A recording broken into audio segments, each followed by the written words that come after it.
Yo, what's up? Well, I'm just here downloading some expansion sample packs for my beat for the A3 F4 Beat Battle and Rap Tournament. Speaking of expansion, the tournament is now expanded to Monticello, Murray, Western, and Center 1. So if you think you can compete with the whole district, then you should get your beat or your rap in. And the deadline has been extended to April 29th. So to those of you who already submitted, thank you. You can keep that beat in the contest, or you can submit something brand new to replace that one. For the rest of you all, we got no rappers in the contest currently, so if you think you got bars, then you need to enter and show people what you're made of. Good morning, Patriots. I'm Holden, and here's what's happening at A-Town today. Y yo soy Gabriel y esto es lo que está pasando hoy en A-Town. The AHS Career Center is hosting a Jobs and Opportunities Fair this Friday, April 15th. If your goal is to find an internship, get a job, or learn about career opportunities, this is a job fair for you. Please come to the Breezeway during lunchtime, 11 a.m. to 1 p.m., to meet with community partners and learn about how you can make money and gain experience that you have been seeking. If you have any questions, please see Miss Amos in the Career Center located in the library. El Centro de Carrera de AHS está organizando una feria de empleos y oportunidades este viernes 15 de abril. Si su objetivo es encontrar una pasantía, conseguir un trabajo o aprender sobre oportunidades profesionales, esta feria de trabajo es para usted. Acérquese al corredor durante la hora del almuerzo 11 a.m. a 1 p.m. Reúnase con socios de la comunidad y aprenda cómo puede ganar dinero y obtener la experiencia que ha estado buscando. Si tiene alguna pregunta, consulta a la señorita Amos en el centro de carreras ubicados en la biblioteca. The season of Ramadan is approaching for our Muslim classmates and teachers. Here's a special segment from Miss Ahmad and Dina about the highlights of the Ramadan holiday. Se acerca la temporada de Ramadán para nuestros compañeros y maestros musulmanes. Aquí hay un segmento especial de la señorita Ahmed y Dina sobre los aspectos más destacados de las vacaciones de Ramadán. Hi. Hi, Miss A. Hey, my name is Miss Ahmed. I'm an English teacher over in the pods. And I'm Dina. I am a freshman. So we're going to talk to you guys a little bit about what Ramadan is. Yep. So, first of all, what is Ramadan? well, so it is the Muslim holy month of fasting, and it actually, when you say month, it can be a little bit confusing because the Islamic calendar is actually a lunar calendar, which means that it goes along with the phases of the moon, not with the regular calendar that we're all used to. So the months in the Islamic calendar move back every 11 days every solar year. So last year Ramadan started on April 13th or 12th, and this year it's starting on April 2nd. And there are over 2 billion Muslims around the world, and about 3.5 million here in the US. And most of them are going to be fasting starting April 2nd. So Dina, how does fasting actually work? So for the technical part of fasting, from sunrise to sunset, you don't eat or drink or anything like that. Not even water? No, not even water.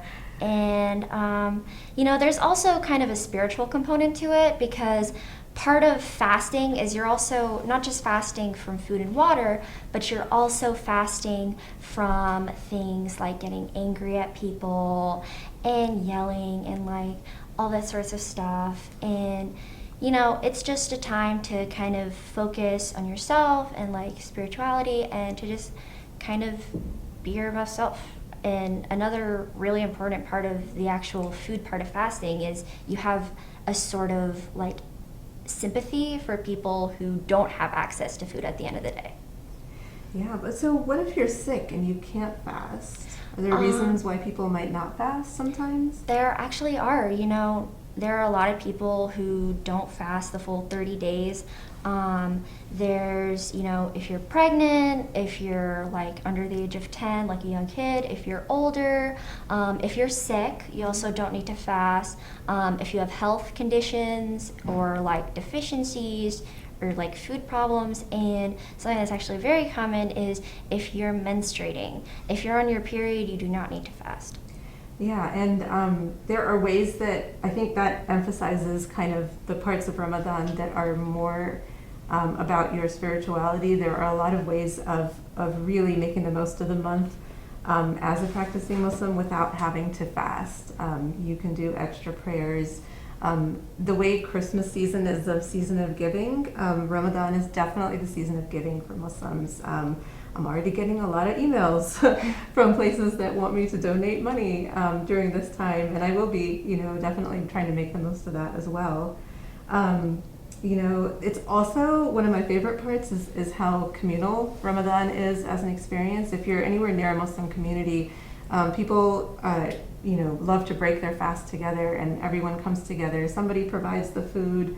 And it's really one of the best parts when you're growing up as a Muslim in a Muslim community, to be able to break your fast with other people. It's considered a really good thing to provide food for people to break their fast with.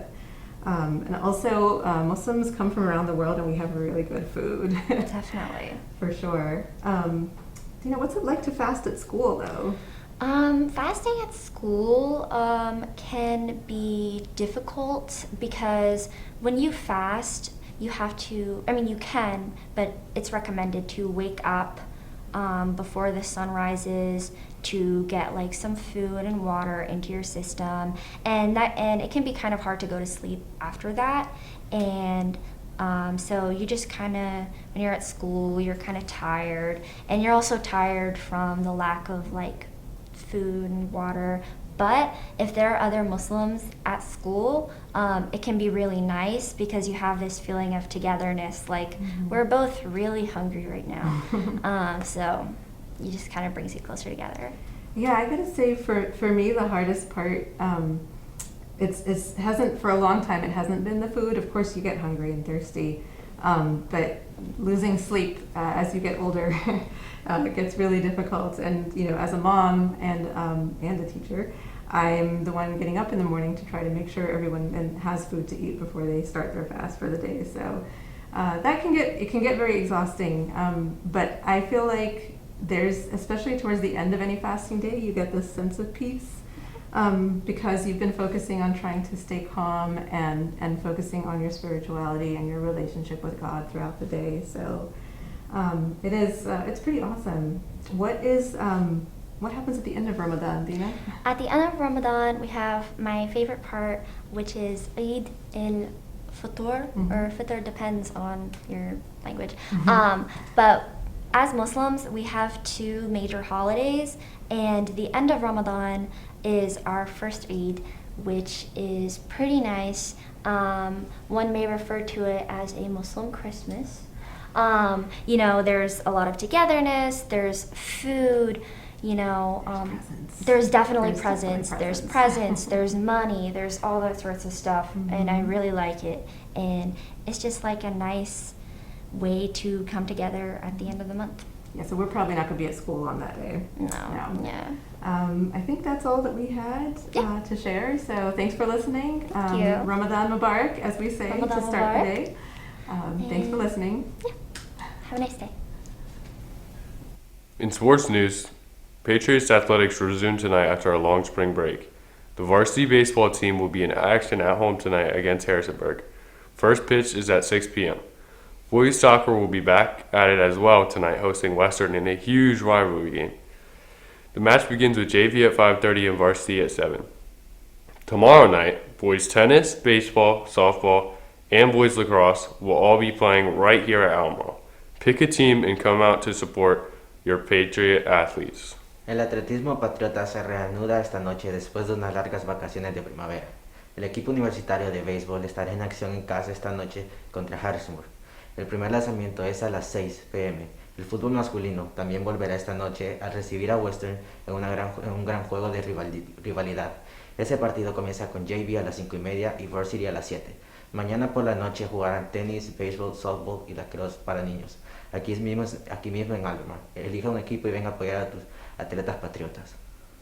March Madness is over, and here are your A-Town Today Bracket Challenge winners. In first place, James Attridge. Second place was taken by Kevin Dane Ryan. And a close third is Aaron Kerber. Congrats to the winners. You can come by Mr. P's room to claim your prizes. March Madness ha terminado y aquí están los ganadores de A-Town Today Bracket Challenge. En primer lugar, James Attridge. El segundo lugar lo ocupó Kevin Dane Ryan. En un tercer cercano está Aaron Kerber. Felicidades a los ganadores. Puedes pasar por la habitación del señor P para reclamar tus premios. There will be a girls' cross country meeting this Friday, April 15th during Patriot Period. This meeting is for all returning runners and those who are interested in running next fall for the girls' cross country team. See Coach Kaufman in room 113 if you have any questions. Habrá una reunión de campo traviesa de niñas este viernes 15 de abril, durante el periodo patriota. Esta reunión es para todos los corredores que regresan y aquellos que están interesados en correr el próximo otoño. Para el equipo femenino de campo traviesa, habla con el entrenador Kaufman en la habitación 113 si tienes preguntas. That's all for now. Have a great Monday. Eso es todo por ahora. Que tengan un excelente lunes.